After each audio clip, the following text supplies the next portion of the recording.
to our Unit 3 APUSH review. So today we're just going to briefly talk through the important concepts and issues that we had in Unit 3 that you should probably be familiar with. As you hopefully remember, this whole unit started with the French and Indian War. This French and Indian War was a conflict between France and their Native American allies, and Britain and the American colonists and their Native American allies. It was about a whole bunch of different things, geopolitics, some geographic fights, stuff like that. The Native Americans were angry about the things that the British were trading with them, but also upset because the British were encroaching upon French and Native American territory. All of this led to this massive global conflict known as the 7 Years' War.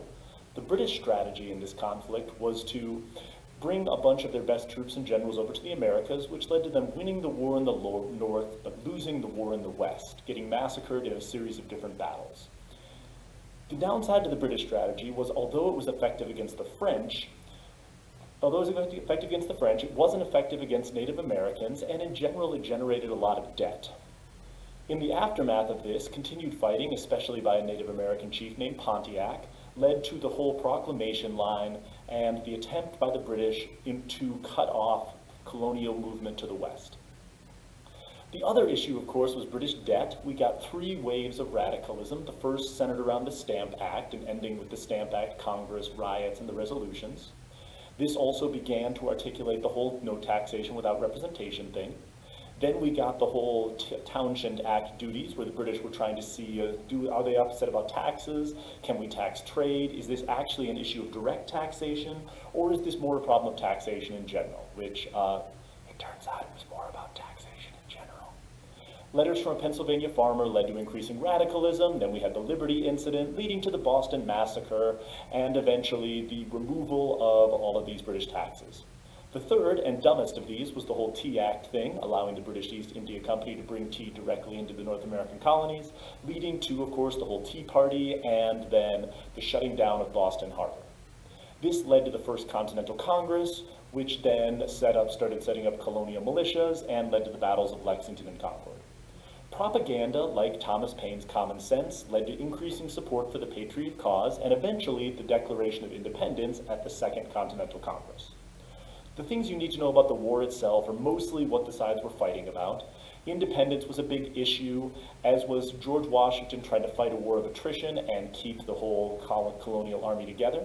The British, due to a lack of leadership, were not able to coordinate their war strategy.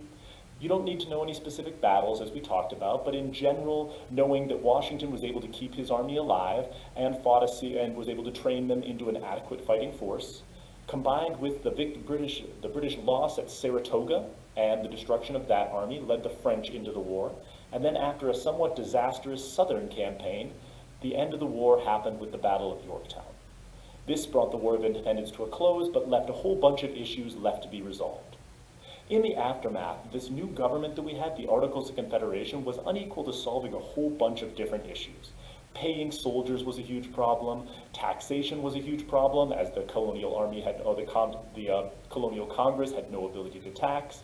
Border disputes was a huge problem, and then the issue of Native Americans and British people on the western frontier was a massive problem.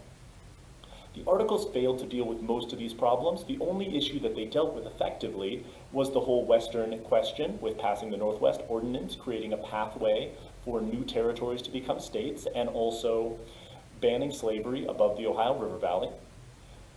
Shays' Rebellion was one of the things that showed the weaknesses of the Articles. They were, of course, already meeting in Philadelphia for the whole Constitutional Convention when Shays' Rebellion happened, but it pushed a lot of people into the camp of pushing for a new constitution. Shays' Rebellion, of course, was a rebellion of Western farmers in Massachusetts upset about taxation and the fact that they were paid in worthless continental money.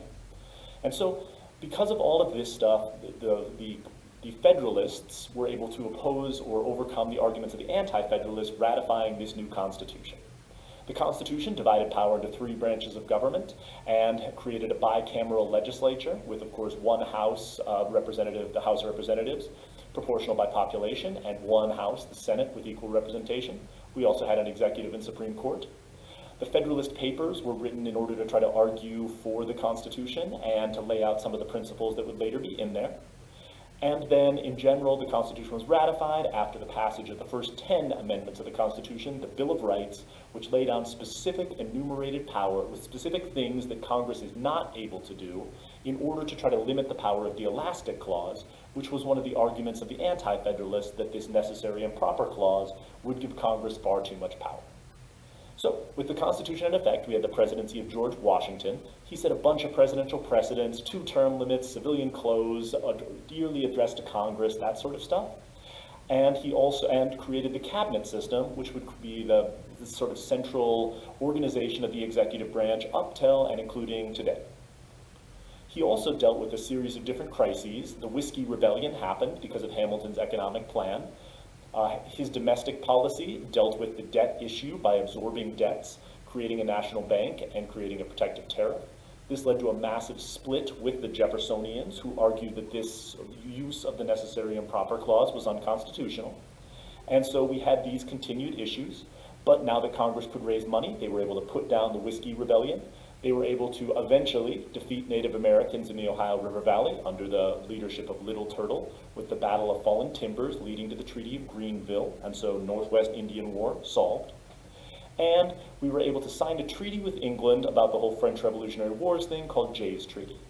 The unfortunate reality of this is in the aftermath of Jay's Treaty, we saw this split between the Founding Fathers into the group that would eventually become the Federalists, who were pro-Washington's administration and his solution to these problems, and the Anti-Federalists, who opposed all of that. These two parties, quote unquote, came into the forefront when we started talking about in the election of 1796 between Adams and Jefferson and a bunch of other people. I mean, there weren't 2 people running for office yet, but we overly simplify in order to make this easier to understand. Adams was elected, and so the Federalists continued to control the government, but Hamilton is out of power because of the Reynolds pamphlet and because of his personal dispute with Adams. And Jefferson and the Republicans are opposing much of the whole Adams agenda. Adams' presidency was mostly derailed by the French Revolution. We have the quasi-war between us and France, this undeclared naval war.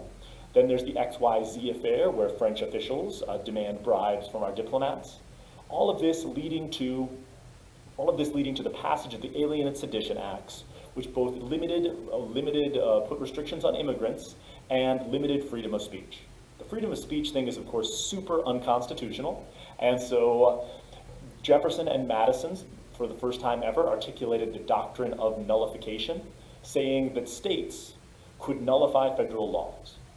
This Kentucky and Virginia resolution became one of the ways in which state power could be used to limit the power of the federal government, but the legality of it is still in question, and all of these issues are going to eventually be solved in the election of 1800. So just the briefest rundown, those are the important events for all of Unit 3, just in case you needed just a brief review. Of course, go back and watch the videos for further detail, and good luck.